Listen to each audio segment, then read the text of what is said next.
ভোটের যে কালি মানুষের আঙ্গুলে লাগায়, সে আঙ্গুলের কালি মুছার আগেই ফ্যামিলি কার্ড সহ মসজিদের ইমাম পুরোহিতদের টাকা অলরেডি দেওয়া শুরু হয়ে গেছে। শহীদ প্রেসিডেন্ট জিয়া রহমান স্যার তার জীবদ্দশায় মানিকগঞ্জ, ঢাকার মানিকগঞ্জের খাল খননের মাধ্যমে উনি যে খাল খনন কর্মসূচি উদ্বোধন করেছিলেন এবং পরবর্তীকালে উনি তার জীবদ্দশা সারা দেশে এই খাল খননের একটা ব্যাপক সাড়া পড়েছিল।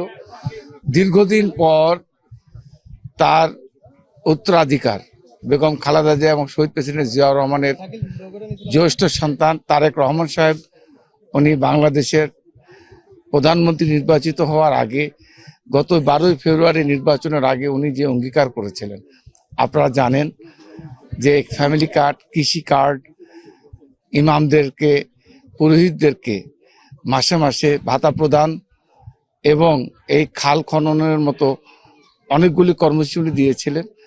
আপনারা জানেন যে ভোটের যে কালি মানুষের আঙ্গুলে লাগায়, সে আঙ্গুলের কালি মুছার আগেই ফ্যামিলি কার্ড সহ মসজিদের ইমাম পুরোহিতদের টাকা অলরেডি দেওয়া শুরু হয়ে গেছে এবং ঠিক একইভাবে আজকে উদ্বোধন সারা দেশে। আজকে আমাদের প্রধানমন্ত্রী দিনাজপুরের কাহালুতে সেখান থেকে উদ্বোধন করেছেন।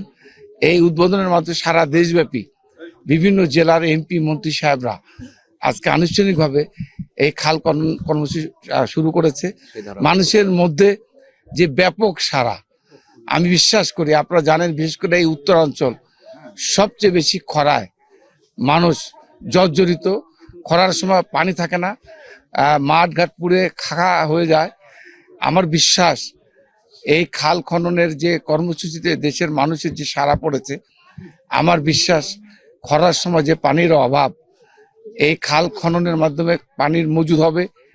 এই মজুদের মাধ্যমে কৃষক তার কৃষি পণ্য ধান ফলন করতে পারবে। আমি প্রত্যাশা করি এই খাল খনন আগামী দিনে বাংলাদেশের অর্থনীতিকে স্বাবলম্বী করতে, অর্থনৈতিকভাবে বাংলাদেশকে এগিয়ে নিয়ে যেতে মারাত্মকভাবে সাহায্য করবে বলে বিশ্বাস করি।